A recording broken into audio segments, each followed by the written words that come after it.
production, appropriation, distribution, and receipt of surplus.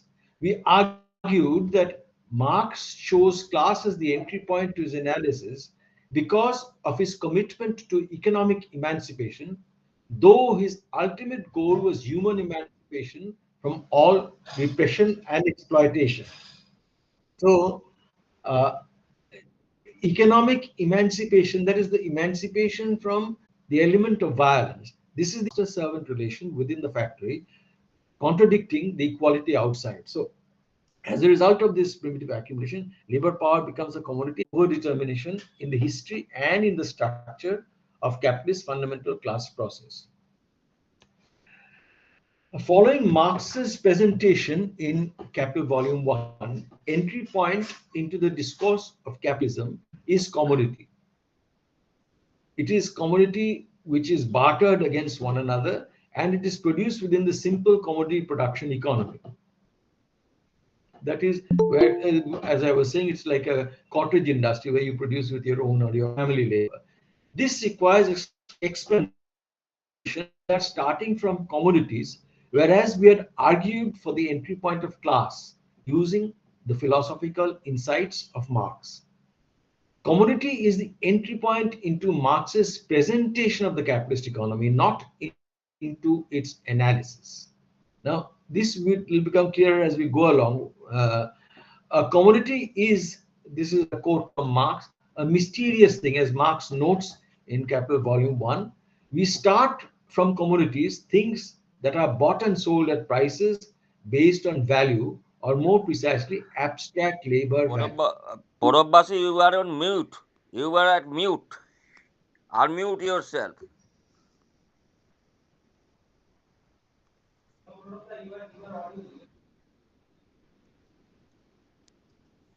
Okay, then there is Pranab some Basu, kind. you are probably mute. I'm not mute. Oh, very faint. Very faintly, some sound is coming.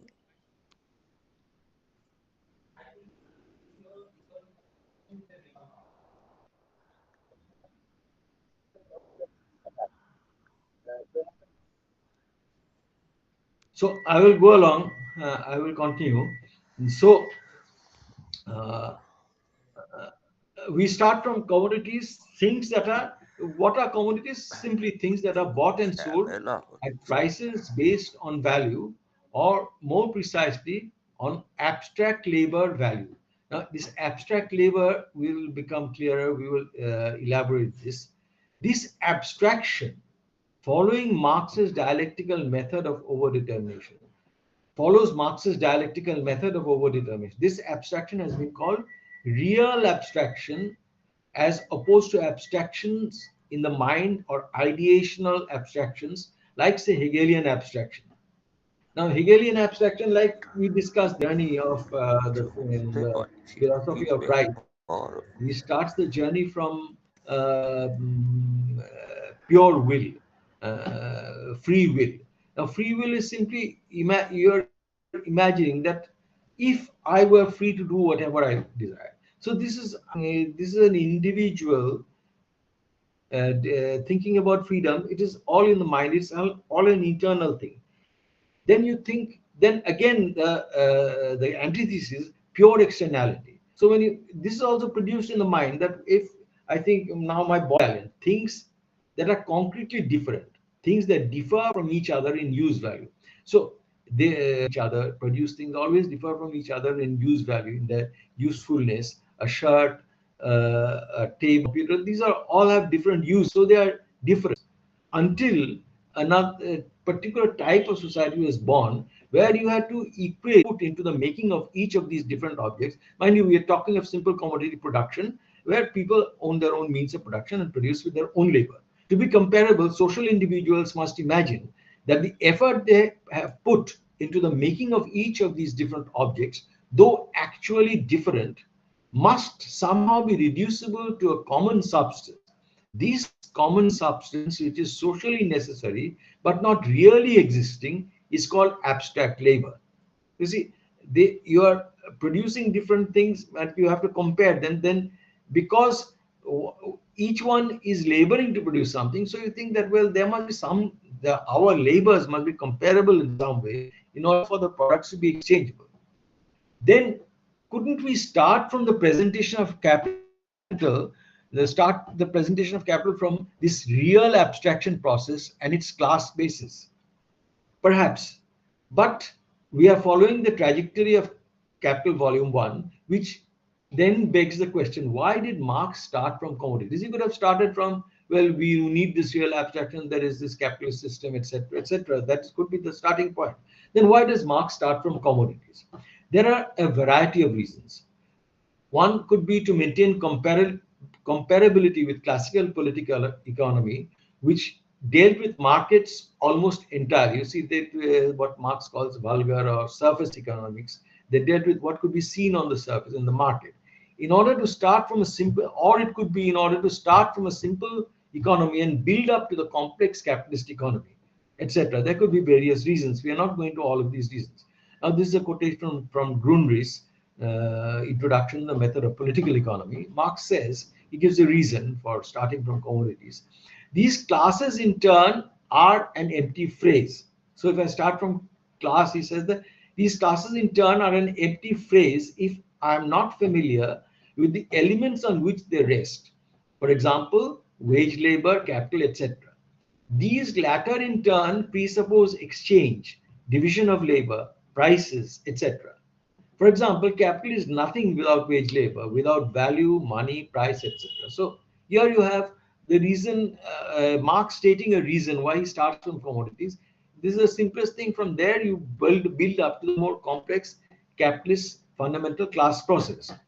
Starting from simple commodity production, Capital Volume 1's presentation builds up to the capitalist fundamental class process. To repeat, class is the entry point into the analysis of the capitalist economic system. But commodities produced within a simple commodity producing economy is the entry point into Marx's presentation in Capital. That is, he doesn't, the manner in which he built his analysis is not the same as the manner in which he presents, and we are following his presentation because, as he says, that you cannot, if you start with classes, people will be foxed. And this is a quote from Marx again, Capital Volume 1. The wealth of those societies in which the capitalist mode of production prevails presents itself as an immense accumulation of commodities, its unit being a single commodity, money. Our investigation must therefore begin with the analysis of a commodity. But what kind of social production do we start from? The mode of production in which the product takes the form of a commodity or is produced directly for exchange is the most general and most embryonic form of bourgeois production. This is the form from which bourgeois production starts. That is what he says. It is a breeding ground. In other words, simple commodity production, no hired labor, petty production for barter. Owners of means of production produce with their own or family labor. Product, not the labor power that goes into its production, takes the form of a commodity. He says that it is the product takes the form of commodity. It's not, we begin from this situation, not where labor power has become a commodity. This economy has the seeds of bourgeois production, and that is why it is called embryonic form. Marx starts his presentation from simple commodity production or petty production economy. This does not imply a historical stage from which capital evolved. In his mode of presentation, he prefers to start from this theoretically conceived economy because capitalist economic processes, because he can elaborate certain concepts, as he says in the first quotation, the quotation we just talked about. He can elaborate certain concepts which are necessary for the analysis of the capitalist economic processes. He can elaborate these concepts with simplicity. In fact, as we will see later, Marx comments that for all or most of the products to be commodities, capitalism is historically necessary. So it is not as if simple commodity production, barter economy was the first kind of economy. From there, historically, and from there it moved on to a money using economy, and from there it moved on to trader economy, etc., etc. It's not that.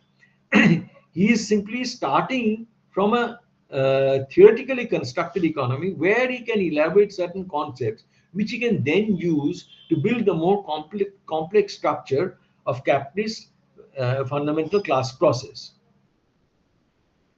We start with barter exchange. You give a table, you get two shirts. Suppose that this is what happens in the market. One is a carpenter is producing a table, a weaver is producing shirts, and they exchange a table for two shirts. The exchange occurred because you needed the shirts you did not produce, and the other needed a table that the other did not produce. What does that mean? It means that those who are producing tables are not producing shirts, those who are producing shirts are not producing tables. So, this is what is called the social division of labor. You are a carpenter, and the other party is a weaver. So, neither is self sufficient, neither in production nor in consumption.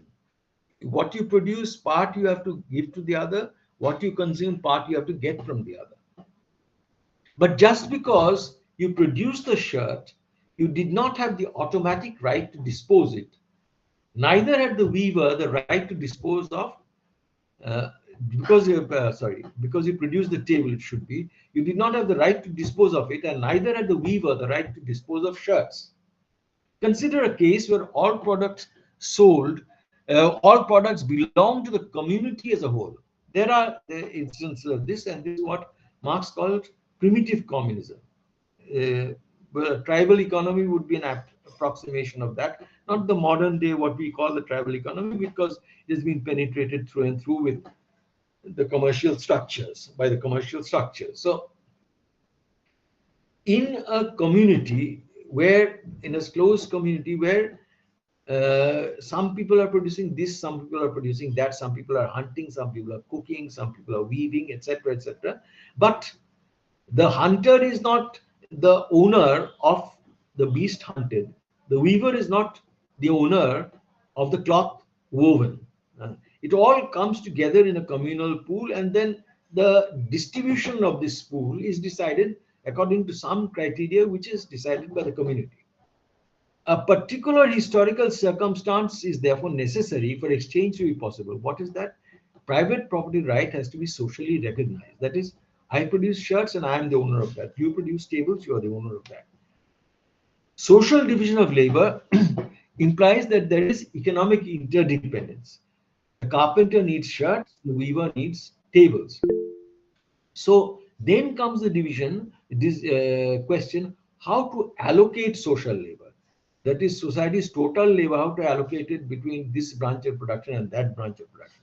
There are two ways in which this can be done. One is what we call the command system, say feudal or consensual tribal. In the feudal system, the feudal lord says that you do this, you do that. Consensual, a tribal economy where everyone decides together, or there is some way in which a tribal chief is elected or selected, whatever, and that chief decides. So this is a system, whether it is command or consensuous, it is a system where it is directly decided through man-man interaction. The human beings together in that community, they decide. They decide, or it is forced on them, whatever. But it is through a human being relation. And there is another solution, the market economy, indirectly decided through relation between commodities. This is where the law of value comes in. Who will do, how many people will be weaving, how many people will be building, making tables, etc. All this is decided through the law of value. Now, what is this law of value? It says that prices are equal to abstract labor value of commodity. Now, this again, I'm repeating, is true in a simple commodity producing economy. We will see that prices are not equal to abstract labor value in the capitalist economy, where they are proportional to something called transformed labor values. We will come to that later.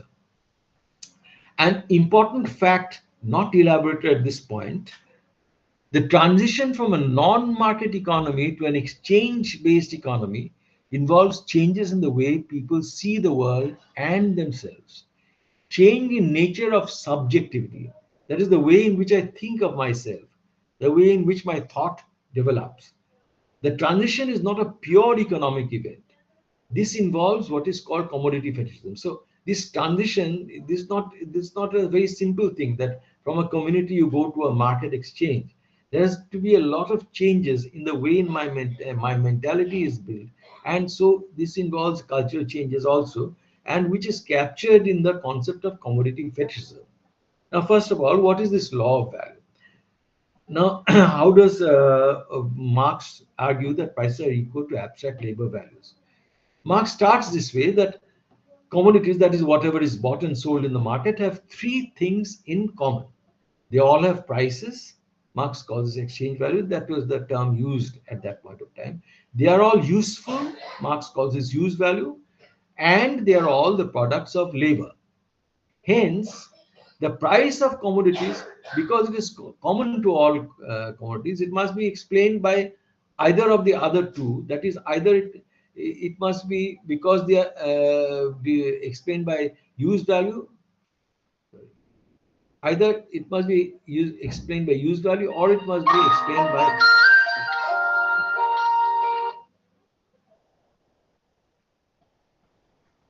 sorry,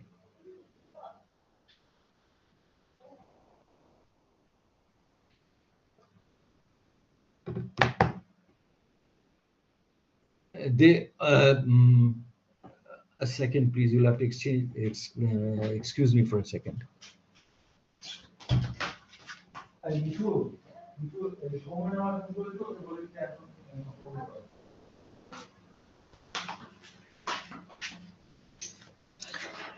Hence, prices of commodities must be explained either by use value or by the labor content of commodities. Now, use values are qualitatively different, so not quantitatively comparable. That is, a table cannot do the work of two shirts. But according to exchange value, one table is exchanging for two shirts. So use value cannot explain prices. Hence, Marx concludes that labor content or values must explain prices. But if use values are qualitatively different, so are concrete labor hours. That is, 1 hour of labor of the carpenter is different from 1 hour of labor of weaver. So, just as you cannot compare the labor is not comparable, two reasons. They have different types of skill. They produce things that are qualitatively different in use value. So, obviously, the carpenter has a different kind of skill from the weaver. They may also, and the second reason, they may have different degrees of skill or intensity. That is, even if the same skill, same kind of hours worked in the carpentry and with the labor hours worked in the weaving. Why can't we talk of abstract utilities? And this is exactly what mainstream economics does. Because Marx says that this, according to Marx, utilities are nothing if not specific to particular commodities. But if one can think of labor in general, that is abstract labor, why not abstract utility? This is actually what the neoclassicals argue. This is the neoclassical position implied in what is called the utility function. What this utility function says is that each individual enjoys a certain level of satisfaction or abstract utility that is determined by all the things that the house that I have, etc. It's all go into determined by all the things that I own. Satisfaction may remain unchanged, and here if I change, increase one and decrease the other, satisfaction may remain unchanged. If the number of shirts I own is decreased by one, while the number of fish that I consume is increased by three, it may be that my level of satisfaction remains unchanged. Level of satisfaction remains unchanged because when I reduce the consumption of one, my of anything, my satisfaction declines, and when I increase the consumption of anything, my satisfaction increases. So if I reduce my shirts by one, I increase my fish consumption by three, it may be that my satisfaction remains unchanged. And this would make then shirts comparable with fish and so exchangeable. So what is the difference between this abstraction and Marx's abstraction? There is a significant difference between the two abstractions. While abstract utility change, that is when the carpenter, and then they come to this conclusion that, well, the labor that I do and the labor that you do, uh, if we compare them, then one table is equivalent to two shirts. So, social practice of exchange. This social practice embeds commodity fetishism in individual consciousness. We will take this up later. Now, what is abstract labor? If we make this from Marx, if we make abstraction from its use value, we make abstraction at the same time from the material elements and shapes that make the product a use value. We see in it no longer a table, a house, a yarn, or any other useful thing. Its existence as a material thing is put out of sight. Neither can it any longer be out of sight. Neither can it any longer be regarded as the product of the labor of the joiner, the mason, the spinner, or any other definite kind of productive labor. That is, you cannot say that these carpenters or weavers' labor. Along with the useful qualities of the products themselves, we put out of sight both the useful character of the various kinds of labor embodied in them and the concrete forms of that labor. There is nothing left but what is common to them all. All are reduced to one and the same sort of labor, human labor. What remains when we abstract from all useful, concrete, sensuous, material properties of the commodity? Then Marx answers, then the products are merely the products of labor, not of a particular concrete act of labor, but rather of abstract human labor, labor as such. If we elaborate this, what is it not? It is not the labor that produces any specific thing. It is not a labor that has a varying degrees of skill or intensity.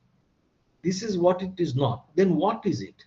It is labor that is only the characteristic that it produces private property, not common property, because its product is exchanged. We are thinking of the abstraction is born because things are exchanged. So what is this labor? It is the labor which has only this character, that it produces things for exchange.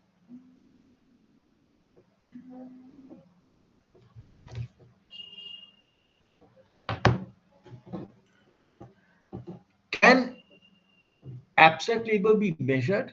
No, because it is an essence.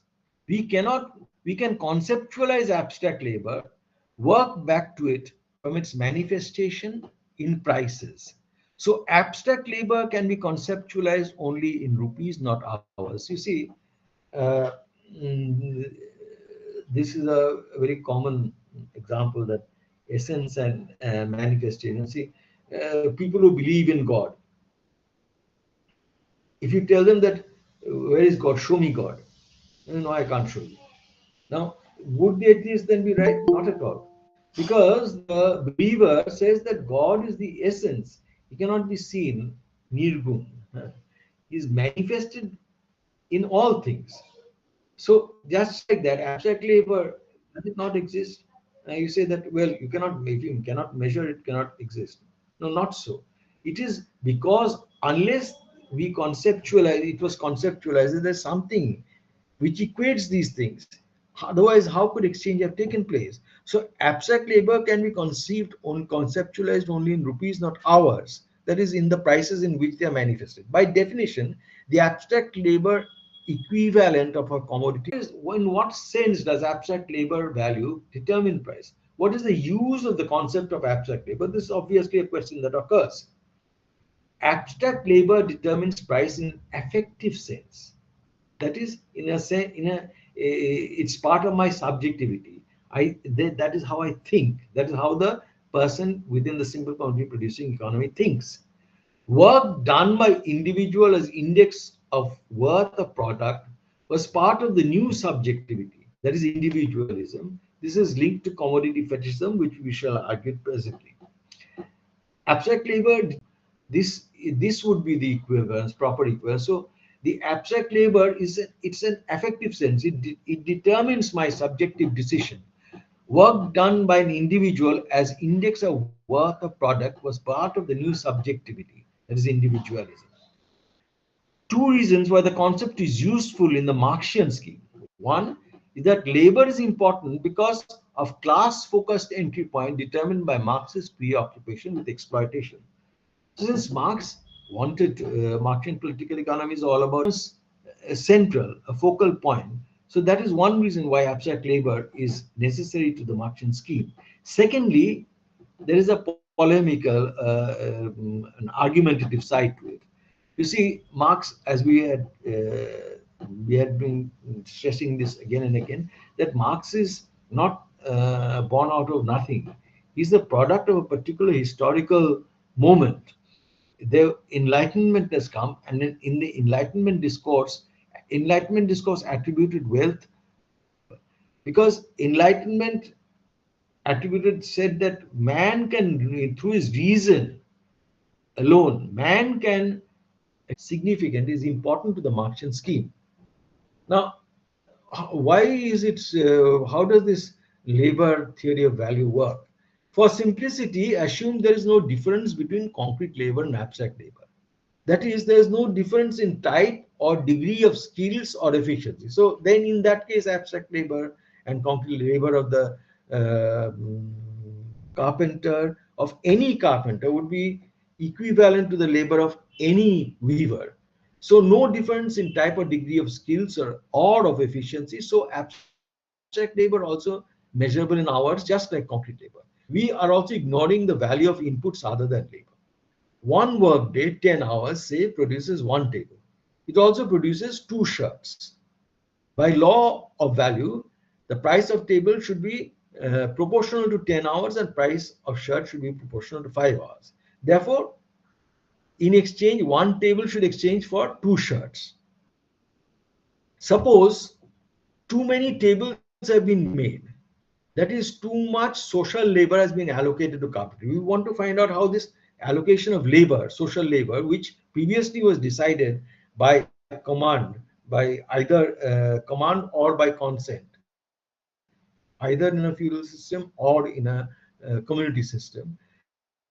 This allocated labor, how much labor should go into carpentry, how much into weaving, etc. This has to be decided through the market. So how is it done?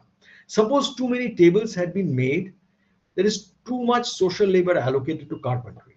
So one table has to sell against one shirt because too many tables has been made. The price of tables has gone down. It was in equilibrium. It should exchange for. By making the table and exchanging, he gets only one shirt. Through the day he works, makes a table, and one table he gets one shirt. So he will switch to making shirts. Now what will this then do? The supply of tables will go down. The market demand for shirts will go down. Why? Because the carpenter has switched to making shirts. So carpenter is not buying shirts in the market.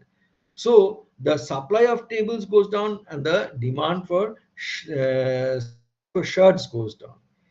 In this case, when the supply of anything goes down, its price will go up. And if the demand for anything goes down, its price will go down. So similarly, the price of tables will go up, the price of shirts will come down, and this will continue until one table is equal to two shirts. This is the exchange rate. So in that case, you see, when this equivalence, which was in the mind, they had deliberated that our labor is equivalent in this way. So this abstract labor concept, one table is equal to two shirts. But then because of overproduction of tables, one table was selling for one shirt. And so there was too much labor being allocated to table production, too little to shirt production. And now then through command or through consent. We have been talking about this commodity fetishism. Now, it is time that we took this up. What is commodity fetishism? Why does it come into work when exchange economy is in place? The proper social division of labor, which is a relation between human beings. How many people should be working, should be producing tables, how many people should be producing shirts, etc. It's a relation between human beings, is achieved through the law of value. What is this law of value? It's a relation between commodities. A social relation between men appears as a relation between commodities. This is commodity fetishism, like God fetish that we discussed in the context of thesis on Feuerbach. Sorry, man projects his nature and creates God. God then appears to have created man. This is the biblical story. Similarly, man puts his labor into commodities, relation between commodities, that is the value relation, then appear to determine social relation. What is social relation? The division of labor in various lines of production. So, so this is so commodity fetishism is simply like God fetish. There is but a difference. What is this difference? The law of value determines price through some kind of markup, but in an affective sense, actually determines social division of labor, because we the people exchanging, they get together and they believe that, well, the labor of the carpenter and the labor of the weaver is such. So this is an affective, this is part of the subjectivity. Affective sense, commodity fetishism is not false consciousness. It is not something you're wrong, you have a wrong belief. Like say we believe that black is bad, so and white is good, and it works in the marriage market, it works in advertisements, it works everywhere. So it is not that kind of a false consciousness. Affective sense, see, commodity fetishism is not false consciousness. It is not a false belief that relation commodities determine relations between human beings, but a determinant of subjectivity. Private property, individualism versus commons and communities. So when you have private property and individualism, you have a different kind of consciousness. And here it must appear that commodities are determining the division of labor, because this division of labor is taking place through the market. This entails a cultural transformation that results from violence of primitive accumulation, to which we will discuss. The alienation in the real world, the result of capitalism, is overcome through the projection of a whole infinite entity like God, to whom we leave our fate.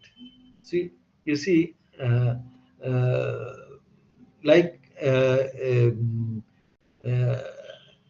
Marx explains God fetish, that unlike what Feuerbach argues, that, well, it is if people are understand that it is just a fetish, then this belief in God will no longer be there. This will not create any problems. But Marx says that no, it is the result of the society itself. It is result of the alienation created within the class-based society, that God is created. So it is not as if it is separate. Man is simply out of nothing projecting his human essence and making God. It is because of social inequities that this projection to God is taking place. So similarly, the alienation in the real world is overcome through the projection of a whole infinity, to whom we leave our fate. This is a moment of overdetermination. We cannot contest the logic of the market. Now, you see, that is what is happening even when we see the price of cooking gas rising to infinity, the market prices shooting up like anything, and still we stay content. We do not protest this, not in a very major way, and we go on re-electing the people who have brought this misery to us. You see, but previously, if you go back to the 40s and the 50s, even if you raised a tram fare by a minimum, then also there would be a large political turmoil. So now this is we it is like, as we have created this market, we have created this market fetish, and we believe commodities, they believe rules are fair, so there is nothing to be done. We cannot contest the logic of the market, not if we remain chained to what we see on the surface. Cultural hegemony is bred by the economy. The mystery of the economy cannot be penetrated or overcome unless the cultural hegemony is contested. So this is overdetermined. Cultural hegemony is created by the economy, and the mystery of the economy cannot be penetrated unless we can overcome this cultural hegemony of commodity fetishism. Now, affective sense needs to be elaborated. Uh, I think I'll skip this. Now, commodity fetishism has another significance that has been brought out by Amadeglio and Calary. Commodity fetishism is not false consciousness which commodity production breeds. Commodity fetishism is the product of a cultural political process which is a precondition for an exchange system. That is what we said, that how will things exchange unless the participants in the process of exchange think that there is a substance in them which makes them comparable. And since this is taking place in the time when of enlightenment, where human beings are assumed to be the progenitor of everything, so the common something must be human labor. So this human labor is of course not the number of hours worked in specific lines of production. So CF is the product of a cultural political process which is a precondition for an exchange system. The products of different kinds of labors are equated in the market. This is only possible under the condition that the laborers see the different kinds of labor as being quantitatively comparable. A particular kind of subjectivity that of individual property owners has to be produced. This is the affective sense of abstract labor, a kind of myth that the ruling order breeds in order to hide its true exploitative or oppressive character. So we all suffer under this commodity fetishism, that it is the commodities which determine how social division of labor takes. It's the commodity, the market which determines everything. So this is a myth that the ruling order breeds, and this is not a conspiracy. This is not just a logical effect. Neither is it neither is it conspiratorially produced. It is, among other things, the product of dissolution of community ties, of primitive accumulation, which produces labor power as commodity. So it is this primitive accumulation which actually creates this illusion of abstract labor, this illusion of commodity fetishism. But then, are we not speaking of petty producers economy, where the products of labor but not labor power itself has become commodities, unlike in the capitalist economy where labor power is a commodity? So how can we say that commodity fetishism, it's okay if we say that it is not false consciousness, it's okay if we say it's not conspiratorially produced, but how can we say that it is the result of primitive accumulation when we are talking of petty production economy or simple commodity production? That is where Marx is starting from. True, but let us listen to Marx. Now, this is a quotation again from volume 1 of Capital. The economic categories already discussed by us, this is my insertion, in discussing simple commodity production or petty production economy, bear the stamp of history. Definite historical conditions are necessary that a product may become a commodity. It must not be produced as the immediate means of subsistence of the producer himself. That is, the weaver should not produce his own just for himself, shirts for himself only. Had we gone further and inquired under what circumstances all or even the majority of products takes the form of commodities, we should have found that this can only happen with production of a very specific kind. What is that? Capitalist production. Such an inquiry, however, would have been foreign to the analysis of commodities. So what is saying, that for all or even most of the things to become commodities, capitalist production. So you start down the community sanction requirement of different concrete labor. See, in the community, the community said that this is the amount that should go in for weaving, this is the amount of labor that should go in for carpentry, this is the amount of labor that should go in for crop production. But it is when primitive accumulation that that the socially divided concrete labors have to be thought as comparable because of a common substance embedded in them, that is abstract labor. It is only when this social allocation by community breaks down that you have to this market has to function, and for the market to function, the subjective, the affective concept of abstract labor has to develop. Community breaks feeling breaks down, fellow feeling, ethics, all these break down. We measure ourselves and others not on the basis of human relations but on the basis of two relations with commodities. That is the man commodity relation now determines everything. One is the property relation, how much we own, and the other is the income relation, how much we earn. Exchange values only are important. Use values drop out of Marxian analysis. And this is what Marx says at various places. Use value exists independently of exchange value. Use value now purely personal, not and so not communicable. So use values are no longer previously according to the use of society. How much cloth did I need? How much did the community need? How many tables did the community need? How much wheat did the community need? According to the particular use values, the need of this particular use values, labor was allocated. But now this drops out. Now use values currently have no independent meaning for the rich. They actually exchange value determines use value. You see, people go to the shopping malls, they buy according to brands.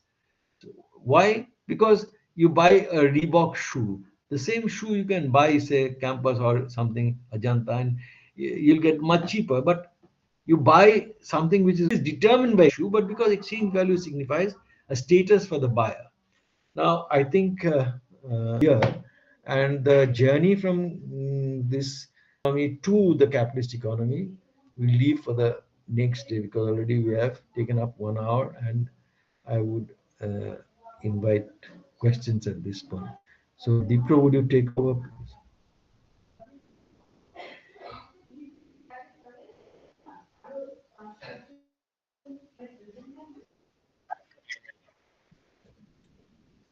I think Devashishda is there. Devashishda, is there any question? Devashish is there? Yes, yes, Devashish is muted. Mm, uh, I would invite questions from. Am I audible? Hello. Yes, you're audible. Now I would invite questions. Those questions are put. I myself, I have a question that I'll put at the end. Okay.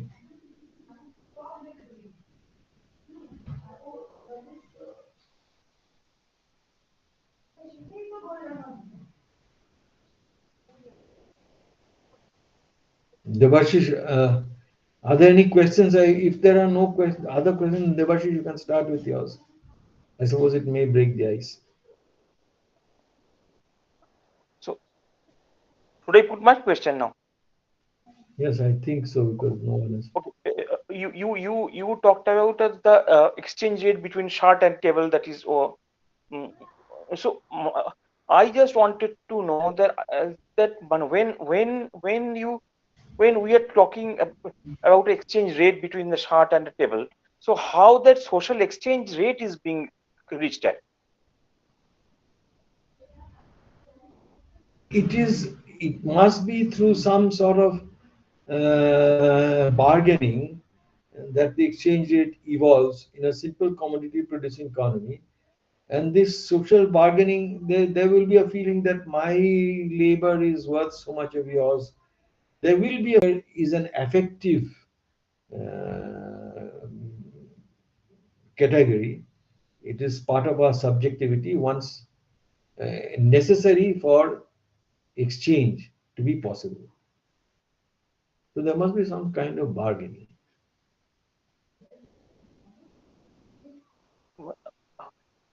I would just like to add one point. Uh, uh, I am still yet to get the point that uh, mm, suppose suppose you uh, there is the involvement of 8 hours labor in the production of something.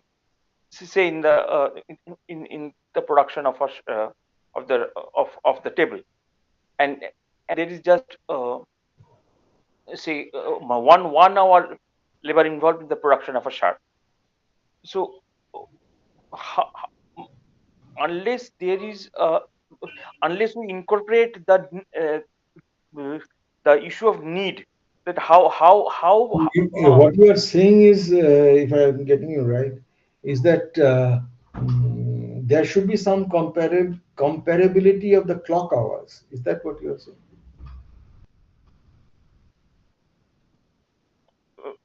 not only the clock hours,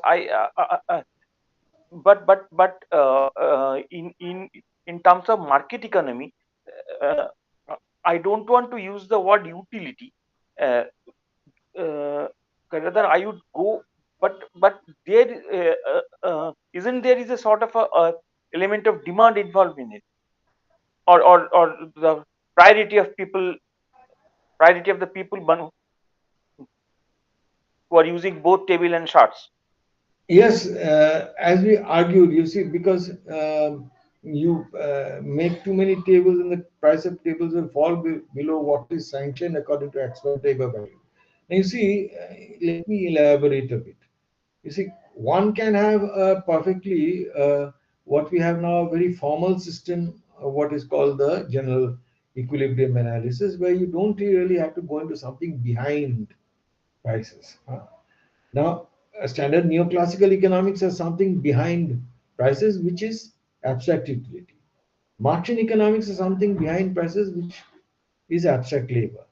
Now, if the general equilibrium analysis would be the best example of what Marx calls the vulgar economics, where you don't try to explain anything. Now, the moment you try to explain anything, there will be a question of where do you start from? And because everything determines everything, then the question of starting point is a matter of political decision, as I have been insisting throughout. The decision of mainstream economics that what is behind prices? Utility. What is behind utility is individual subjectivity. Uh, you have individual utility functions. Okay. Now, this is because you believe in a certain kind of order, you believe in the myth of the civil society, you believe that human emancipation, the best form of human emancipation is individuals with citizens' rights. As opposed to this, Marx believes that uh, in this system, what was previously the discrimination, the repression within the political apparatus is shifted now to the civil society. So it is the political focus which compels, I would say, Marx and Marxists to insist that there is something in some form labor is there at the back of the prices. So then we can talk, then it comes to a question of abstraction and abstract labor, because concrete labor hours are not comparable. I think Rajesh is wanting to ask a question. Huh. Yes, Rajesh, please, please. No, I think Pranab, I can wait. You can finish answering the question. I think there, I have not much to uh, add to that. You see, because abstract labor. Empirical, element should not be more than the discomfort that we have when we say that each individual has a preference ordering. It's the same thing. So you need to construct a theory, and therefore you need to start with some concepts. So discomfort, if there is, should be similar in both cases. But I have a different question. Abstract labor, as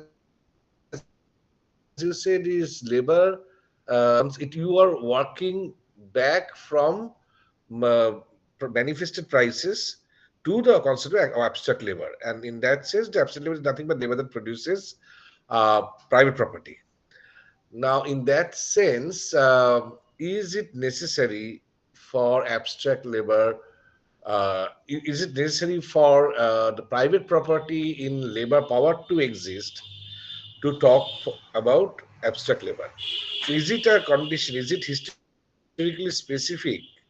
This working back from prices to abstract labor, is it historically conditional upon labor power being a commodity itself?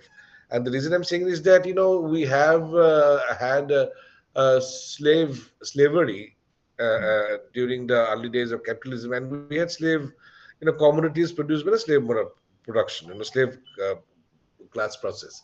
So in that sense, those are also commodities. Can we talk of commodities being measured in or thought of in terms of abstract labor? Definitely, these were private property, but not private property in the labor power. So, is it not necessary or not? Is it necessary or not to have private property labor power to talk of abstract labor? Uh, is it a condition? Uh, um, I'm not very good at history, but I just theoretically thinking about the question, I would say that now, what is the significance of primitive accumulation? Uh, Marx is saying that within the simple primitive accumulation, what it does is, apart from other things, it breaks up the community. No? Primitive accumulation, Marx is really emphasizing its working in the agricultural sector, with the enclosure movement, etc., etc. So it's a political force being applied to dispossess.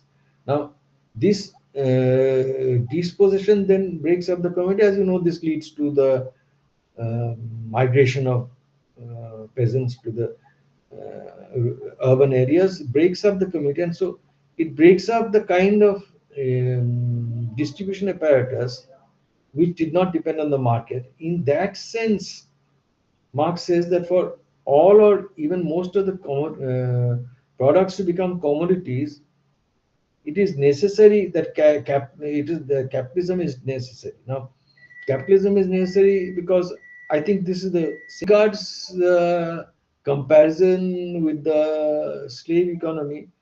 Actually, I would confess that owners, I'm not sure how it works, but I suppose that the slaves, would they be, is it that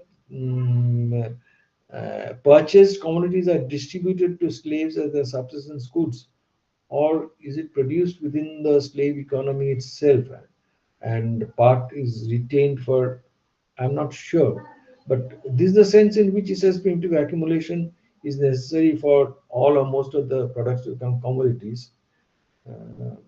But then, of course, he does not discuss slave economy, and I would have to think about this. I do not know about slave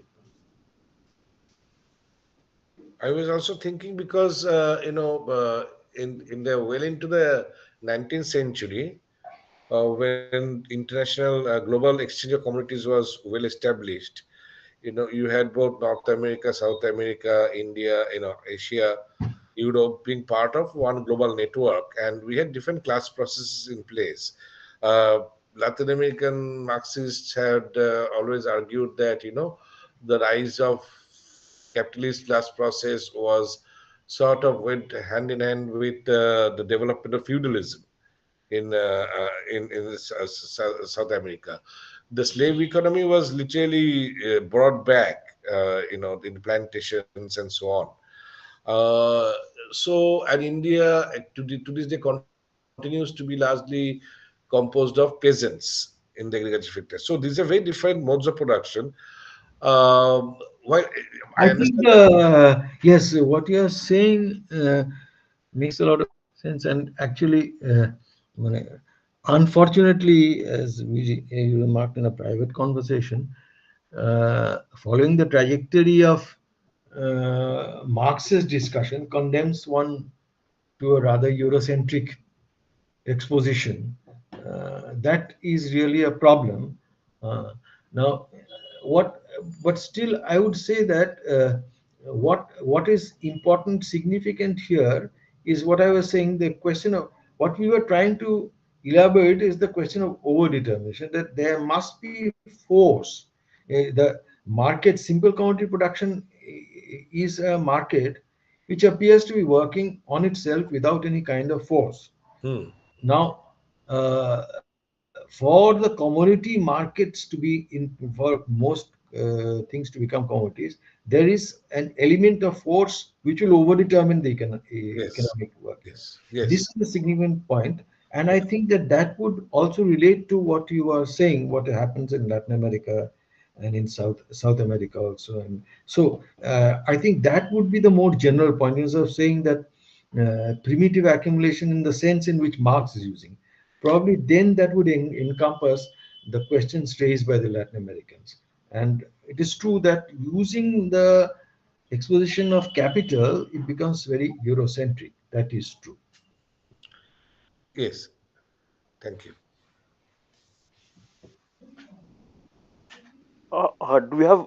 Do we have any more questions?